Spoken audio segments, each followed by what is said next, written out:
Hello, family.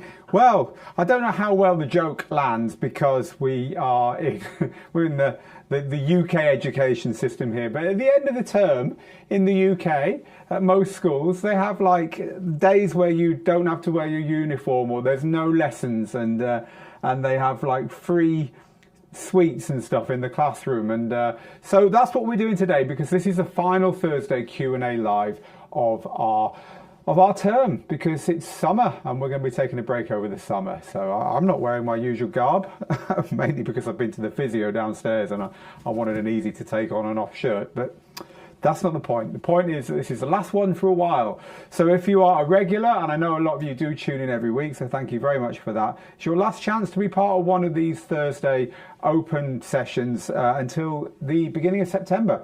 And so please do lean in and take part. If you're brand new to this, well, what have you been missing? We go live every Thursday here on the channel you're watching on, so you could be on YouTube, Twitch, or on Facebook, and we talk DJing for an hour. I'm here, I'm Phil Morse, the founder of Digital DJ Tips, also the guy behind Rock the Dance Floor, which is one of the big books on Amazon on how to DJ. Also, we're behind Digital DJ Tips, the website. You might have seen our courses. I've got something to chat to you about regarding one of our courses shortly.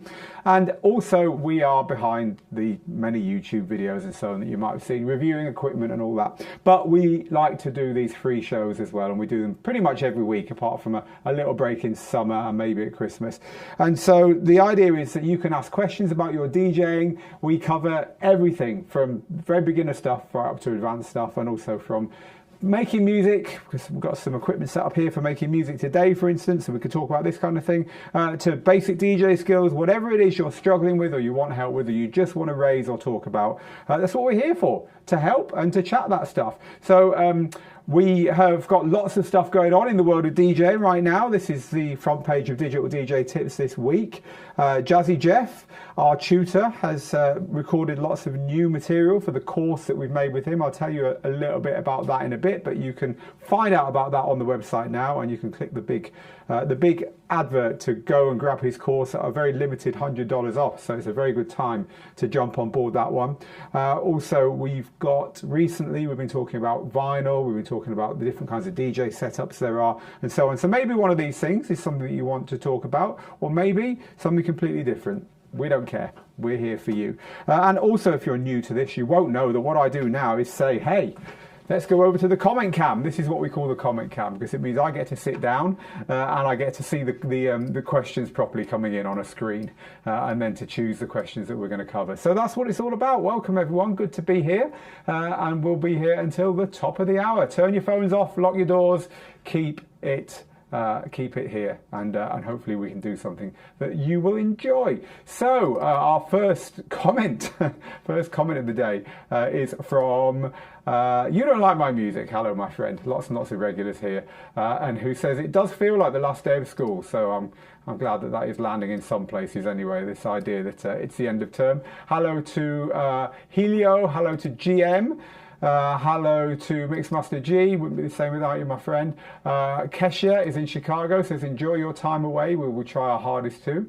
So Charlie Marsh, let's talk DJing. And as always, hit the like button. So thank you for pointing out that the like button is a nice thing to be clicking, people. Right, I'm looking for questions. Hi, Kevin, David, Party Tech, Java Man, Positive T916 over there on Twitch, Jacob, Treo, Phil's End of Term Party. Where are you going on holiday? Going to tour various countries of Europe, Pyrenees, France, Spain, the United Kingdom with the family. Very much looking forward to it. Right, so hello to Gerald in Las Vegas. This question I can't answer actually is from Jermaine, who's asking about the AeroCaster and wondering if it works with green screens. So we actually reviewed the AeroCaster recently, and I'm looking on the computer now to find it. Let me just show you, if you're new to Digital DJ Tips, a little trick. Click the little magnifying glass in the top corner on digitaldjtips.com and type in anything you want. In this case, I'm typing in AeroCaster. And you will search immediately our 5,000 articles in order to find what you want. Simple as that. So do use this. So this is our review of the AeroCaster. And the question is, does it work with green screen? So I don't know the answer to that, and I'm just searching to see if I mentioned it in the review, and I didn't. So in all honesty, I can't tell you. This is a really interesting piece of hardware. So if I zoom in there so you can see this picture. So the AeroCaster works with your iPad. See, I've got an iPad here on a stand. This is the AeroCaster, and it allows you to plug your phones, your iOS devices, into your iPad wirelessly. So you go onto your wireless network, you set your iPad up, and you plug that AeroCaster device in, and you use your phones on tripods to give you camera angles. And then you can do the kind of thing I'm doing here now, where we've got, we've clearly got cameras everywhere. We've got cameras to show you what's going on down here. We've got cameras if we want to go and show you the sockets at the back, and they've got the main one on me, and I can click to the overhead and the laptop and all this. You can do all of that on this little box with your iPad using just our iOS devices, and they don't need to be wired in, which makes it really good fun and a really nice way of producing pretty good looking live events like this one on Facebook or YouTube or whatever, putting your DJ sets live. And the question is, does it work on green screen? Now, I'm going to guess that it does. Now, I can't remember when we reviewed it whether there's a green screen option, but I think there is a green screen option. Now, if you don't know what a green screen is, I can actually show you because we've got one here. A green screen is a screen. Guess what color it is, folks? The idea with a green screen is that you put it up like this. So now my background, if I switch to here, is totally green. Now, I'm not wearing any green. So your software, when you're doing a live show, can say, okay, anything that's green, make it transparent. And then it can knock out the green color and put anything you want behind it, like a still shot or even a movie video or whatever. It's a really nice way of jazzing up your shows. And in fact, when we are on this desk here, and I'm sat here chatting to you, there's a bit of green behind me now, sat here chatting to you, and I go like this, put that on the air or put that on the air, these things are working on green screen. So there's a little app working which is dropping these comments onto a green background and then cutting out everything that's green in order to drop those over the top. So when they zoom in and out, you can just about see the green as it happens. So that's what a green screen is, but it's a long-winded way of saying I'm not sure whether the AeroCaster does it, but I think it does. I'm pretty sure it will do, because it's just one of those things that is pretty basic, really. Sorry, I can't give you a definitive answer there. I probably could if I spent 2 minutes checking the manual. It's just sat over there, the unit. But there we go. Right, people, we're live. Questions, DJing, live streaming, playing gigs, music collections, gear, promoting yourself, whatever it is you need help with in your DJing, do ask, because I'm here now. All your questions are coming through live over here, whatever platform you're watching us on, Facebook, YouTube, Twitch, whatever. I can see it all, and I will be chucking the questions which I think will appeal most to the audience onto the screen and answering them. And my team will answer you afterwards if you are chatting on either Facebook or watching the recording of this and asking questions underneath the YouTube video. Either of those ways we can get to you. So does the new MacBook Air / Pro with the M2 chip work with Serato? I don't think there'll be any problem with that. I've not heard anything from Serato that says it won't. Helio says, I need your tips for starting streaming. This is something we share so much with people, and again, it's all about going to the website. So if you go to the Digital DJ Tips website, go to the search box at the top and type in live streaming, all one word. You will see that we have got literally dozens of articles on live streaming that can help you to figure this out. So I actually typed it in there without making it one word. We use it as one word. Make it one word and you see loads and loads of stuff. What I would say you should go to is the Ultimate Guide to DJ Live Streaming in 2022, which will be one of the results. This is a great place to start. We talk you through everything you need to know to get started live streaming, including linking to stuff about cameras and accessories and what platforms to use and how to get around copyright issues, what extra gear you might need, how to set everything up, how to get your software working, even how to perform once you're live doing your live stream. So there's me setting up a live stream by the pool last summer or the summer before, good times. So do come and take a look at that particular article and figure out how we do it. Obviously, we've done hundreds of live streams, if not thousands, so we do have a little bit of expertise in the way this works. Hope that is helpful to you, Helio. This is from Patricio, says, who's in Asheville, who says, do you have a course on DJ Pro's Algoriddim? I need something in depth. No, we don't have a course on Algoriddim's DJ Pro at all. I once wrote an ebook on DJ Pro, but it was a long time ago. It'll be out of date now. And no, we don't. Our review on the new version is coming soon, but we haven't got a course on it at all. I don't think anyone has, thinking about it. But their help documents are very, very good. I mean, I know that's not what you're looking for, but their help documents are pretty good. So, right, here's a great one. This is something that my wife particularly is very much a fan of. If you are DJing a silent party or a silent disco with two other DJs playing at the same time, what tips do you have to keep the people tuned in to you? So silent discos, you know what they are, right? When you've got two DJs at the front, or in this case it sounds like even more, but definitely two DJs at the front, and you've got everyone wearing headphones, right? And they've got a switch on their headphones and they can decide who they're going to listen to. What tips do you have? I think you need to look like the most interesting DJ out of the DJs up there, because they haven't got anything about you to go. They don't know which one of you is number one and number two, presumably they're just using the switch. So if you look like you're having fun and you're kind of like performing the music, like yay now and all this, and then they can line that up with what's going on the speakers, or rather in the headphones, then they're going to find you the more engaging of the two DJs. So this is a time when crowd interaction is really important. So that would be my first tip, crowd interaction.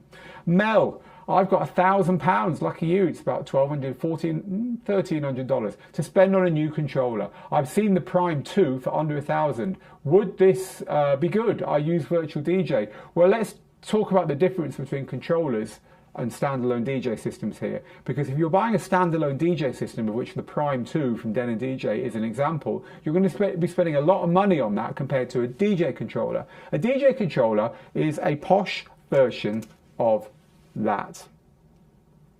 It really is. It's no more than a keyboard with, and I'll be honest with you, one of these built in. What's this? This is a little thing that gives you a headphones output and a output for your speakers. Really? Those two things?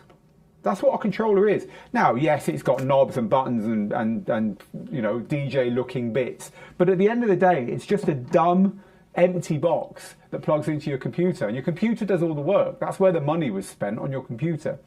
And so a DJ controller is a very cost-effective way of DJing, because you've already got something powerful, the computer, and you're just plugging in a better version of a keyboard and mouse and audio interface so that you can do all the stuff DJs do.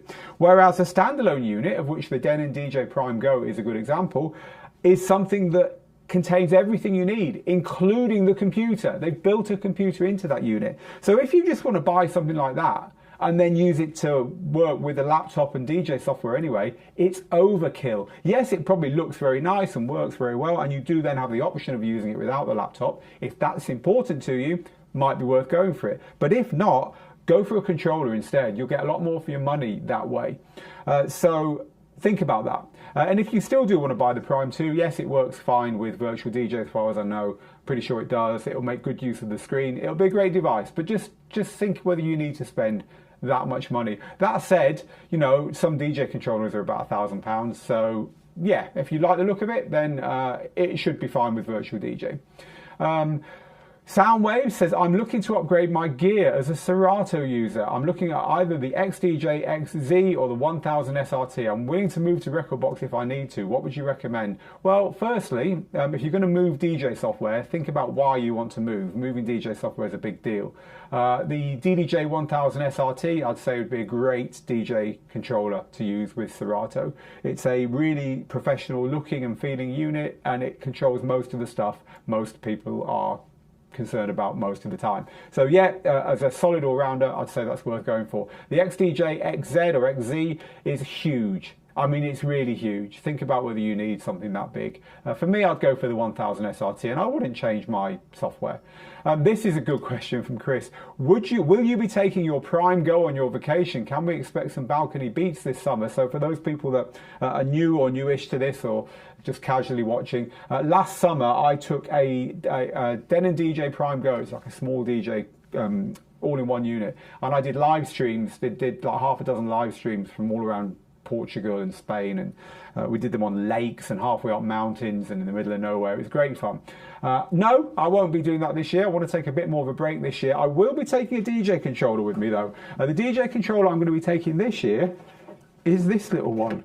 It's the Reloop Buddy, and this is a controller that is designed for the iPad. So the iPad slots in the top here and lets you work with Algoriddim's DJ software, which I'm going to be plugging into Tidal and just using to work out some mixes for a course that we'll be launching in autumn. So I am taking a little DJ controller with me, but I'm not taking a laptop. And this year I'm just taking a very little one like that with its trusty deck saver cover to keep it from getting messed up on the road. Yeah, I'm going to tuck that in the boot of the car and have that there for when the itch strikes. But I don't think I'll be doing any live sets. Never say never. I've got all the stuff with me. I've got my phone and a tripod, so I could set it up and do a live stream. But I want a break. I've been doing this solidly for the last 10 months. I want a little bit of a summer break. So, but that is going with me. What equipment have we got here today? This is an Arturia KeyStep Pro keyboard. Now this doesn't make any sounds, but what this does do is interact with external equipment, drum machines, analog drum stuff, hardware synthesizers. Look at all the inputs and outputs you've got on the back of here, and also your computer. So you could plug this in and use it as a control keyboard for a computer. But we're playing with this because we've been messing around this year with making music without a computer, without a laptop, using things like this little synthesizer. This is a Korg Volca FM. It's one of the Korg Volca series of synthesizers. Things like this. It's a little sampler and drum machine, Circuit Rhythm from Novation, and lots of other little bits of kit. And this is something we're reviewing at the moment. That's why I've got it on the desk at the moment. At the moment, just to fill you in on that in case you were wondering.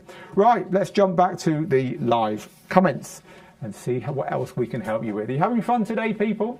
Hit those like buttons if you are. If you're new to the channel, hit subscribe. More importantly, if you're new to Digital DJ Tips, head over to the website and join. Just click any of the join links or go to digitaldjtips.com, join. I'm going to tell you about a very special offer in a minute in conjunction with our tutor, DJ Jazzy Jeff. So do hang around to hear about that. As you've probably picked up on, we have added to his course some amazing new material to the course that we made, the DJ course we made with him earlier this year. And I want to tell you all about that. We'll do that in a minute, but we will get to that soon. I'm just reading your comments about the mic sounding weird. I do admit the mic has been sounding a bit weird recently. It sounds like it's in stereo and it isn't. I'm not sure what's been causing that, but anyway, we'll fix it after the summer. It's the end of term. But thank you for pointing that out, Soundwave. Yeah, I have noticed that a couple of times recently, and I'm not too sure why. The Ruckus says, I have to look on the bright side. What with us having no live streams over the summer, at least I can sleep in on Tuesdays and Thursdays. Yes, we are aware that 3 p.m. London, 10 a.m. Eastern gets a lot harder as you move further west. So thank you for joining us. My dog will be thrilled. He doesn't have to wait for walkies anymore, says you don't like my music. Right, I'm looking for a new controller, says Michael, with a good effects layout. Which layout do you like for effects? Right now I'm using the Reloop Mix Tour. It's an interesting question because the way effects work on DJ controllers has changed a lot in recent years, and not for the better in some people's views. Let's talk about why that is the case. So a DJ controller nowadays tends to have simple effects. Let me move this keyboard off the desk, grab a DJ controller, and I'll show you exactly what I mean. So we're going to grab let's grab this Numark controller here. It's a good example of how effects have changed on DJ controllers. So this is a DJ controller for Serato DJ Pro, which has got some pretty good effects, 2 effects engines that can do a lot of stuff, daisy chaining and all that kind of thing. However, on this, you get 6 effects and you get an on-off or momentary on-off. And that's it. Whichever you set there works over both decks. And apart from the filters, that's all you get. Now, it's a simple controller, that one. It's not designed to be something particularly, you know, particularly powerful. But the effects on controllers that are designed to work more closely with Serato, to give an example, are more powerful. So this is the Roland DJ707M that's got a different way of the effects working here. Now they've actually squashed this into a very small area, but nonetheless, here we have the ability to select 1 effect or 3 effects. You've got the ability to change which channel the effects work on. You've got the ability to decide how quickly the effects cycle, whether it's half a beat, quarter of a beat, a bar of music or whatever. So you get pretty comprehensive control over the effects in a controller like this. Now, the only other thing I would say is that on some controllers, you get effects on the pads as well, which does kind of give you something back that's been taken away. You know, the reason for this, I think the reason for this, it all started when Pioneer DJ launched the DDJ 1000, which looked like club gear. So the DDJ 1000 was different to the controllers that had come before it. And remember, the DDJ 1000, whoa, it was something that's been designed for software, and software has got these powerful effects on it. But the way the DDJ 1000 was configured was more like club gear. This is a club mixer. Now, a club mixer has got very different effects to a DJ controller. DJ controllers in the past had their 2 decks here and here and big effects units at the top. You don't get that on a club mixer. You get an effects strip down here, which has got effects that you can, it's basically 1 effect. You can tie it into whatever you want, but it's 1 effect. And then you get the effects per channel, which are filters, or you can switch other things in. So it's a different way of controlling effects, very different to the way they work in DJ software. And the DDJ 1000 from Serato, for Rekordbox, and the DDJ 1000 SRT for Serato, is the first time that a manufacturer had put that layout of effects on a DJ controller, but it didn't control the effects very well in the software, and they still don't. So here's the weird thing. If you want to control the effects in Serato, Rekordbox, or, well, let's just say for now Serato and Rekordbox, if you want to control the effects in those apps properly, you're quite limited on the DJ controllers that can do it, especially for Rekordbox. So it's interesting because I think the reason they did that was mainly because people weren't using the effects. They were just too difficult to use, too fiddly, and people want effects to be very immediate. You know, it comes from scratch mixers. This is a scratch mixer. The effects here are very similar to the ones we just looked at on the Numark controller. You've got selecting the effects, turning them on and off, and a very quick way of doing a couple of other things.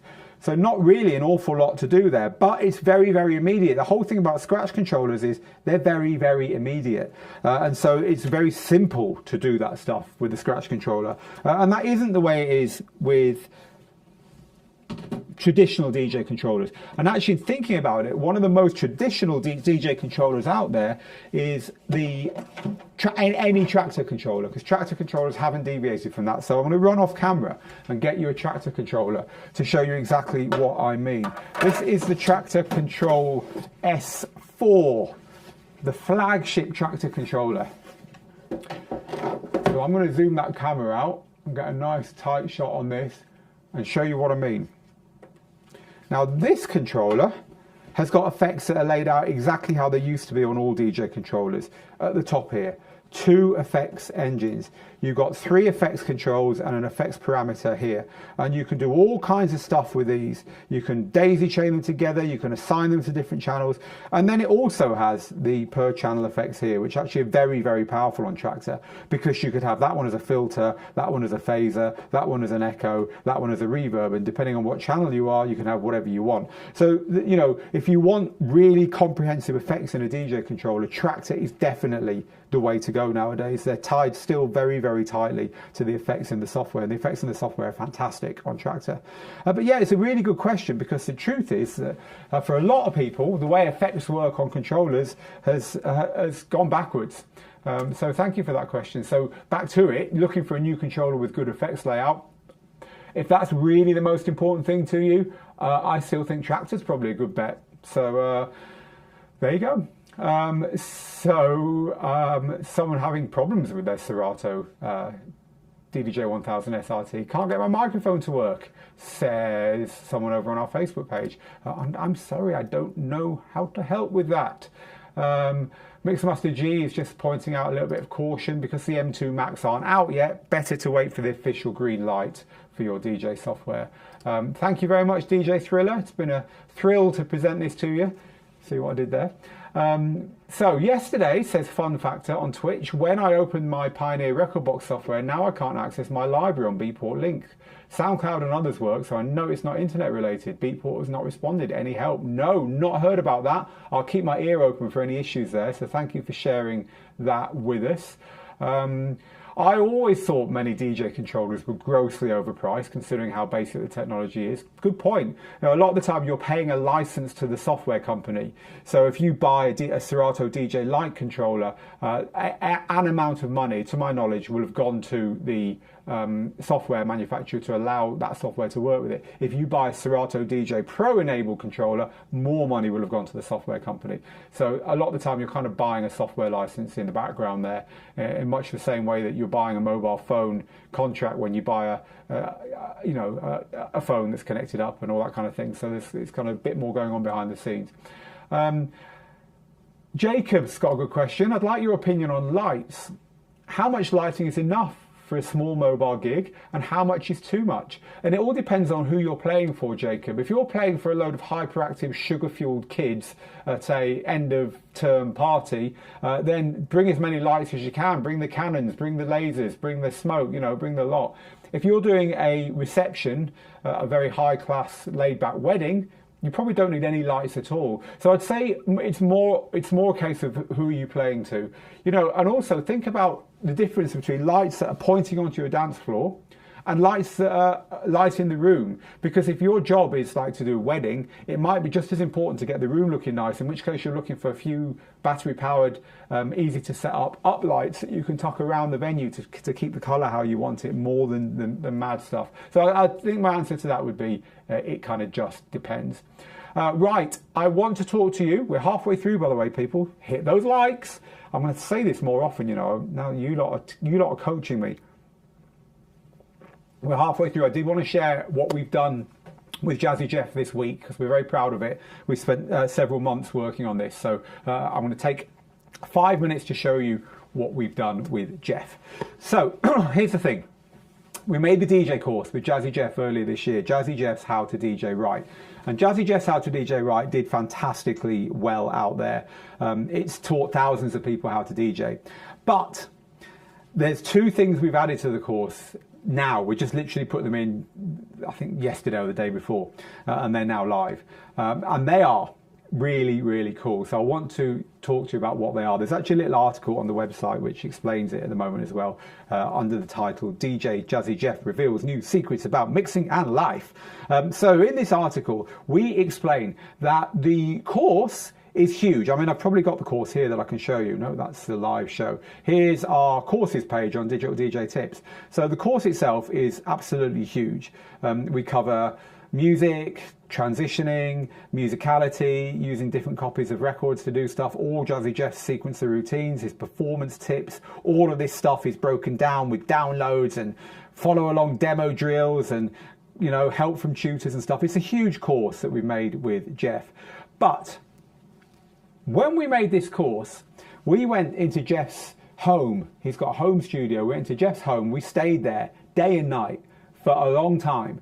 Jeff was very, very gracious and invited us just to stay with him. He lent us a car. He gave us a place to stay above his studio. Absolute gentleman. And so we got to really immerse ourselves in Jeff and how he works and his philosophy on DJing and all that. Now, we filmed the lessons, and there's a lot of lessons in that course. But the thing is, we left the cameras running with Jeff's consent from the minute we got there to the minute we left. And that was literally days and days and days of footage, of which the lessons, you know, numerous though they are, were actually only a small percentage of that time. A lot of the time was rehearsing for the lessons. A lot of the time was debriefing after them or discussing what we needed to do extra to get all the material in the bag. But as is always the case when you're working day and night intensely, you know, there's a lot of times we were kicking back, opening a can of drink, having a chat. And some of the stuff that Jeff shared with us when we were doing those things was absolute gold. Like everything from the best back massage he ever had to how he's managed to remain relevant for 30 years as a DJ. And everything in between those two, you know, jokey and very serious things. And what we did was edit all that information into a whole new module in the Jeff course.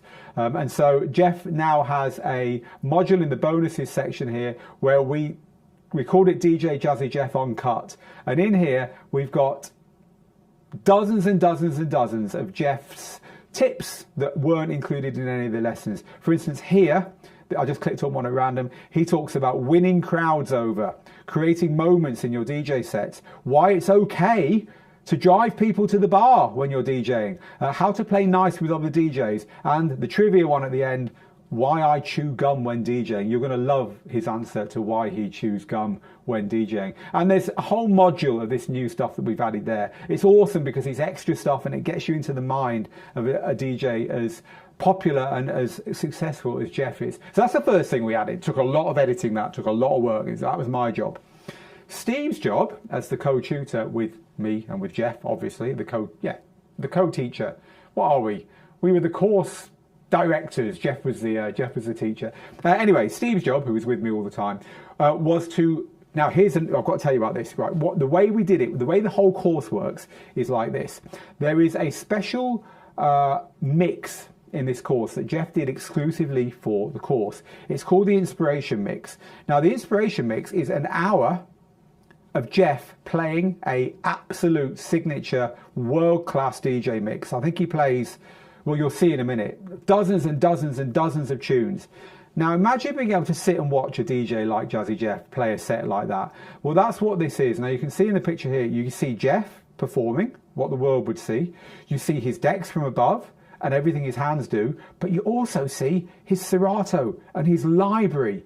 This stuff you cannot get anywhere else, and the whole course is based around this. So we give you a track listing of the course, and you can see there's like 50, 60, 64 tunes in there. But also in here, you get extra stuff which you don't get until now anywhere in this course. And what we've added as well to this is some extra versions of that. Now I'm just trying to figure out where they are. At the moment it escapes me, but anyway, I'll tell you. Extra versions of that mix. So one version of that mix links you to every single lesson where the skills are shown. So let's say you're watching that mix by Jazzy Jeff and you get to 20 minutes in and there's a great transition and you think, oh, shucks, I want to know how to do that. Well, you just click the link and it takes you to a lesson where Jeff himself explains how to do that. And we've got the whole course built like that, which is just incredible. Now that was actually in there at the beginning. What we've added, and this is just mind-blowing, what we've added is an extra version of the mix where not only do you get to see the decks, not only do you get to see Jeff performing, not only do you get to see his Serato, but we click stop after every mix and turn to Jeff and say, so Jeff, tell us the thinking behind that one. Tell us what you did there and why. Tell us why that happened now and not earlier. And there's a whole director's cut conversation. So if you really are interested in getting inside the mind and getting to understand the stuff that you will never figure out just by watching a DJ play, then as far as we're concerned, it's just absolutely mind-blowing what we've just added. And this has all been added to the DJ Jazzy Jeff course literally this week, which is why I wanted to tell you about it. So that course is currently on the Digital DJ Tips website, and the reason it's on the website at the moment is that there is a special offer on it just for the next few days, and just to celebrate the 4th of July, because we're not far off there, and also to celebrate all the new material. There's a $100 saving on DJ Jazzy Jeff's How to DJ Right, just as I say, for the next few days. So if you are interested in learning more about that course, this video here, just click from the home page, and this video here will tell you all about it. It's not me telling you about it. Guess who's telling you about it? It's the man himself, DJ Jazzy Jeff, and there he is entering his home before chatting to you about it. So do go and take a look at that, and maybe if you've been thinking about getting it, now is the time, because you'll save a little bit of cash doing so. Right, that was the news about the Jeff course. Oh, by the way, my team is telling me if you want to just go straight to that and find out more about it, just go to your browser and type in djtips.co/Jeff with a J. djtips.co/Jeff. Right, that's the news from Digital DJ Tips. Time now for more questions. And this one is from Line Quad, who sounds like someone after my own heart, because you said, I have bought a DJ Pro AI subscription and a small Hercules controller to take with me on vacation, very similar to what I'm doing on my vacation.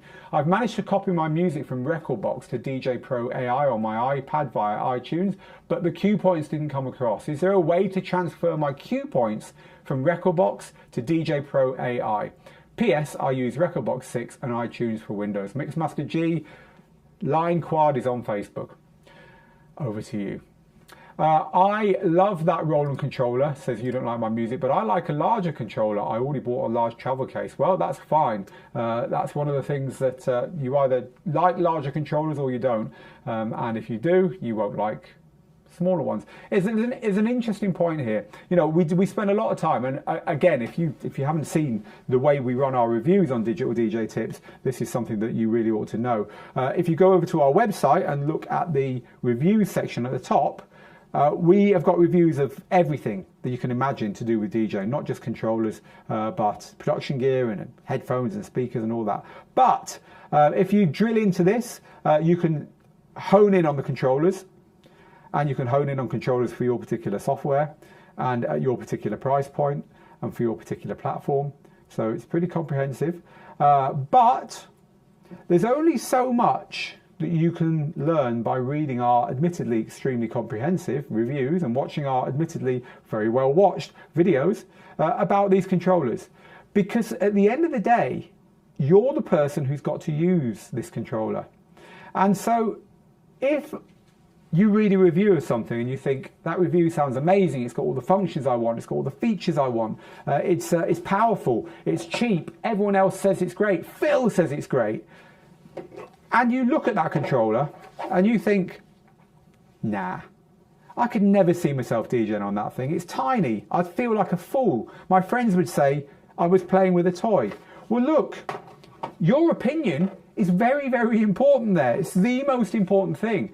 If you want to play on DJ gear that looks big, and that means your shoulders are back and you're like this, and you've got one deck there and you've got one deck there, and you're having to move around your desk just to do the thing, you're going to hate DJing on one of these. So don't buy it just because I told you it was good, or just because the review got 5 stars and it's got the features you want. Think about the fact that it's like a musical instrument. You're going to have to play this thing. And just like any musical instrument, when you pick it up, it's got to feel right. Guitarists will tell you that a guitar just doesn't feel right for them, so they don't buy it. And so do have a go. You're trying it on for size, like you try clothing on for size, and do decide based upon how it feels to you as well, because ultimately it's about your interaction with the equipment as much as anything. And about this question about whether controllers should be big or not, I don't think they should. But then again, you know, while I'm taking one of these away with me on holiday because it fits very tidily in an extremely packed camper van, which is what we use, I wouldn't like to DJ on one of these as my only controller. For me, this actually, funnily enough, seeing it's set up now on the desk, is about the perfect size. It's the Tractor Control S4. I don't need massive jog wheels. I think that's a bit of a, you know, a non-event for me, huge jog wheels. But I do like to just have everything spread out reasonably nicely. To me, this is just about right. But to you, you might want something bigger, or to you, something smaller might be perfect. But do think, you know, what's my gut telling me here? What's my instinct about this? Do I actually like this controller? Is it right for me? Before you make those decisions. Okay, let's talk about more of our live questions. I sound like a transformer. There's definitely something going on here with the sound. So I'm just going to take a little look at the audio mixer and see if there's a channel up that shouldn't be. So it doesn't look like there is. No, I'm not working it out. I'm not figuring it out, people. I'll have another look at it. I'll make a note. Scribbling it down now. Audio, a little bit weird. Mic audio weird. I noticed it the other day on a recording, but it seems to be intermittent, so it does need to be looked at, because that mic is mono. That little mic there, it's mono. So there's no reason. Something must be turning it into a weird stereo microphone that I haven't figured out yet. But anyway, this is what the job is nowadays, trying to do these live streams. Right, let's grab another live question. Traktor announced it's to go subscription-based with its next iteration. They've announced subscription is going to be an option, but I didn't know it was going to be the only option, Mixmaster G. Maybe you could clarify that for us. Do older controllers like the Pioneer DDJ SX become unstable because of how old they are and how fast technology changes? Not really. They're either supported or they're not. So, for instance, in that case, the DDJ SX from Pioneer DJ works with Serato DJ Pro. And as long as it's still supported by Serato, you're good. But at some point, if it changes, you're going to have to stick with the last version of Serato that works smoothly with your controller. And so that has happened with some very old Rain gear and some extremely old Allen and Heath controllers, for instance. I can't think of many others. They're quite good for keeping everything ticking over, even with much older gear, Serato. But yeah, good question. So the Ruckus says the Mixon 8 maintains both the classic layout as well as paddles. That's the new Mixon 8 Pro from Reloop. Yes, it does. I'm looking forward to seeing the Mixon 8 at some point. Flight cases. Which are the best ones? Magma, Gorilla DJ, UDG, Swan Flight. I think they're all those brands are fine, Gavin. Just get the ones that they've got in stock and that fit your controller. Has anyone ever hired lighting for their gigs? What kind of price did you pay? That all depends upon where you are in the world. So it's going to change from country and country to state and state to state is the answer to that. Apparently you need to go back one version of Rekordbox to fix the Beatport issue, says Robert. So thank you for sharing that. We were talking about effects, weren't we? I've been learning to use effects on Pioneer mixers, says Alex. It's a bit more than I'm used to, but I am getting the hang of it. I've watched this before, but never live, says Smokey in Cornwall. We're going to be in Cornwall in a couple of weeks, Smokey. We're getting the ferry across from Bilbao to Plymouth and then going down to Cornwall. We'll see you maybe. Anyway, thank you very much for the kind comments there. Then the next one is from Kenya, Justin, who just says, I'm a beginner, but your tips are super. Thanks. You're very welcome. I love the DJ Jazzy Jeff course, says Jermaine. Get in a good comfy spot and watch away. And the Ruckus is looking forward to the bonus material in that course. Right, so Jason's got a question about his music library. Jason says, I haven't been keeping up with my music library, and mostly I've been focusing on gear to make my setup look better. What tips can you give me on getting caught up with what people are listening to? I live in an area with a lot of music types like country that I don't care for, but I have to play anyway, so massive listening isn't always an option. The best tips I've got for you are to go out. Get out your house, go to the venues that you're going to be playing in. Go out half a dozen times. By the time you've been out 3 times, you'll be very clear about what is being played and listened to at the moment. By the time you've gone out 6 times, you'll be screaming to get back home and to do better than all the DJs you've heard on your 6 reconnaissance missions. It's another tip that Jazzy Jeff talks about in the bonus module that we've added to his course. He's talking about staying relevant. And he says, you know, DJs say, oh, I don't feel like I'm relevant anymore. I've lost touch. And he says, just go out. He says 3 months. Go and do your research for 3 months. Listen to what people are moving to. Listen to what people like. Watch what people are dancing to. He says, you'll pick this shit up in 2 minutes because you're a DJ. And he's right. You know, if you want to stay relevant, observe, get out there, look. So Jason, don't worry about sitting at home trying to catch up with God knows what chart or God knows what streaming service. Just get out there to the venues that you're going to be playing in. Take Shazam with you on your phone and listen to what they're listening to, and then program your own take on that suits your style and your venues and so on. So Technobeat, hello Technobeat over there in the Philippines. Regarding Beatport, does it always require an active internet connection? I assume and already know it does, but what about the subscription with offline playback? Does it work? So the streaming services are now starting to introduce offline playback for DJ software. And so what this means is that you can set up your Beatport, for instance, to give you an example of one that this works with, and you can have a playlist or playlists that you want to DJ with, let's say tonight, and you can tell it to download that offline. So what that does is make that playlist available only inside your DJ software. You can't then like drag those tunes onto a USB drive and give them to a friend or whatever. They're just available in your DJ software. But if you turn the internet off, they're still there, right? They're not grayed out, they're not disappearing. And so it's a good way of making sure that either you have got a backup in case the internet does go down and you're relying on DJing on a streaming service, or if you know you're going to be using those tunes, then it just means that you don't have to rely on the internet at all. You can just download the set. I think it's great, and I think it's one of those things that in the end is going to happen automatically. In the end, it's going to download all the tunes that the latest 500, and then they'll start to drop off after that. But right now, you've got to kind of like jump through a hoop. You've got to say, yes, I definitely want those. I definitely want those. But it's a good thing.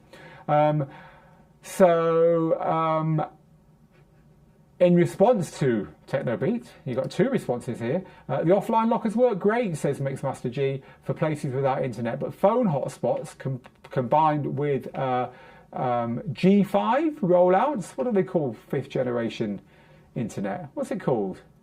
Remind me, someone. I've gone blank. 5G. That's right. G5 really threw me there.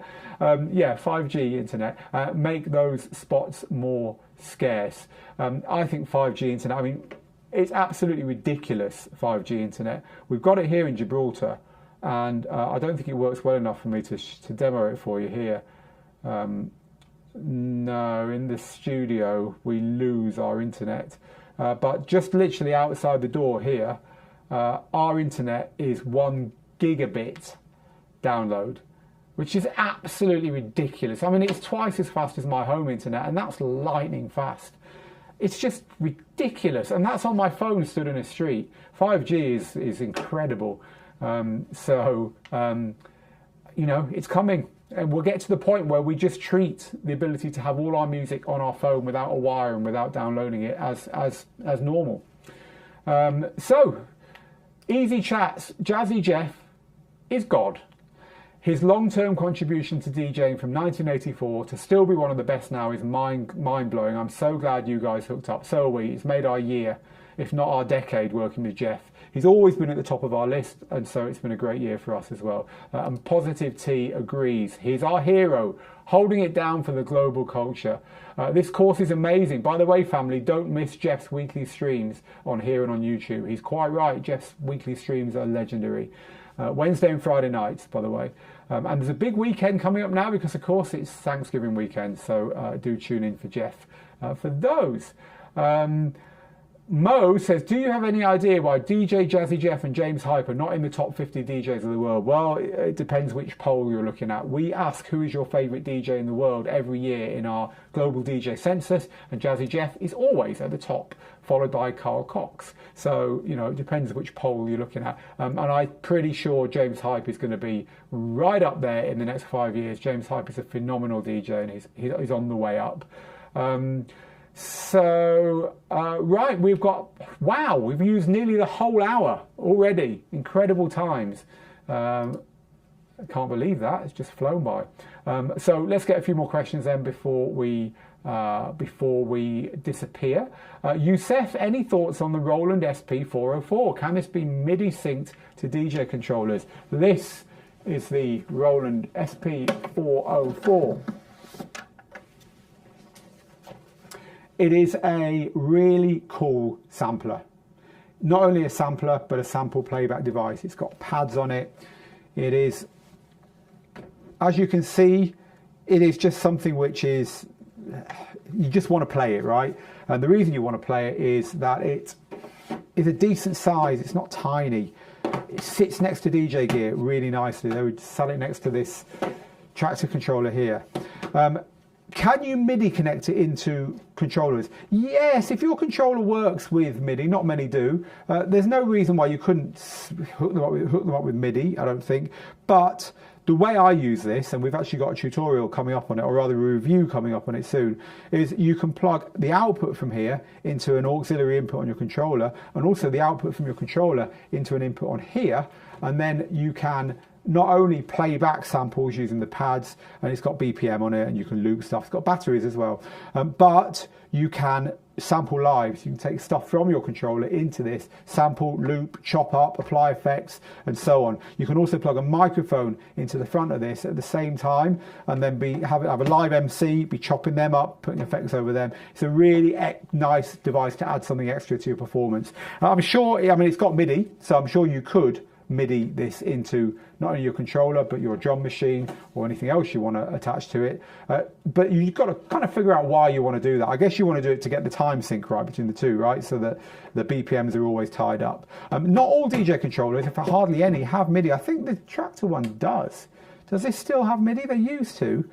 Doesn't look like it does anymore actually, but some Tractor gear has MIDI, I'm sure. Some of the Allen and Heath mixers definitely have MIDI on them. MIDI is just the way musical instruments talk to each other, by the way. If you want that to talk to that, stick a MIDI cable between them, and then this can tell that what to do and that kind of thing. So if you're new to the way DJ production gear works, that's what MIDI is. It's just a way of production gear talking to other production gear, sequencers and drum machines and synthesizers and so on. So what you would do a lot of the time is have a controller which controls all your other gear. So for instance, the keyboard that we were looking at earlier, this is a great example. This is a sequencer. So what this has got is 4 channels on it. Let me just put it down here and I'll show you. 4 channels on it, and these channels can connect to external gear via MIDI.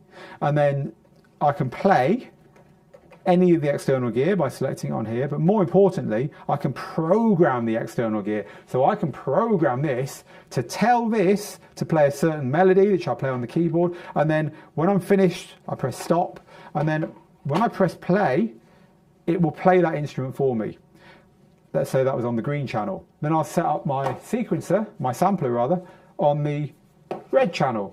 Then I'll set up something else on this channel, something else on this, and then when I hit play, they'll all play together. So a sequencer is a way of getting lots of different instruments, samplers, drum machines, synthesizers and so on to all play together, and to record what you've done. A little bit like using a DAW like Ableton, but you don't need to have a computer to do that. And the way they all talk to each other is via MIDI. So if you're new to all of this and you didn't know what MIDI was, that's what MIDI is. Right, okay people, we're into the last 5 minutes. If you've enjoyed this, hit that like button. This is free, but we would like you to do that. But more importantly, what we'd like you to do really is, whoa, didn't want to do that. I'm just trying to remember what the button is to press to do this. This is the one thing I never get right so far. Anyway, the button I wanted was that one there. What I'd like you to do is go to digitaldjtips.com/join. That way, we can keep in touch with you. If you're new to us and you don't want to lose touch with us, digitaldjtips.com/join. 150,000 DJs, students, friends are already in the community. We'd love you to join us too. So let us grab one of our last couple of questions. Just for fun LT, is the Pioneer DJ XDJ RX2 the best mobile stroke all-in-one solution for private wedding, event, birthday DJs? It's a toss-up if you're going to spend decent money on a standalone DJ system that doesn't need a laptop to use for that kind of thing, weddings, events, birthdays. It's a toss-up between that one and the Denon DJ Prime 4. The Denon DJ Prime 4 is the more powerful unit. It has built-in streaming services which can be very useful for mobile gigs. It's got the built-in control for lighting, and it's got 4 channels. The RX2 has got none of those things, but it is completely standard. It works with standard Rekordbox software, which is the same software you will use either using a tiny DJ controller or playing on a big club standard setup, CDJs and a mixer. If you are a DJ who primarily wants to play clubs, but you want a unit that you can take to parties and that can fit in with controllers and club gear, go for the RX2. That kind of DJ generally isn't using streaming services, isn't trying to control their own lights and all that stuff. If you are someone who doesn't give a damn about that, but you want the best, most capable mobile gear that will let you do those things and that's better, then go for the Prime 4, because while it's non-standard, it does so much more. So I'd say either of those two. And actually the RX3 now is the one you want, because the RX2 is now the older one. They've just replaced it. Can you do a DJ set from Land's End when you're in Cornwall? I think Land's End is pretty hard to get into without paying now. They'd probably kick me off. But no, I'm taking a break. I'm having a holiday. I'm not going to apologise for it either. Nexu says, I'm going to miss these weekly streams for the next few weeks. Yeah, so am I think. Well, I'll know I'm ready to come back when I start missing them. So a friend of mine DJs with Serato DJ Pro. You sure it's not you, Cadillac?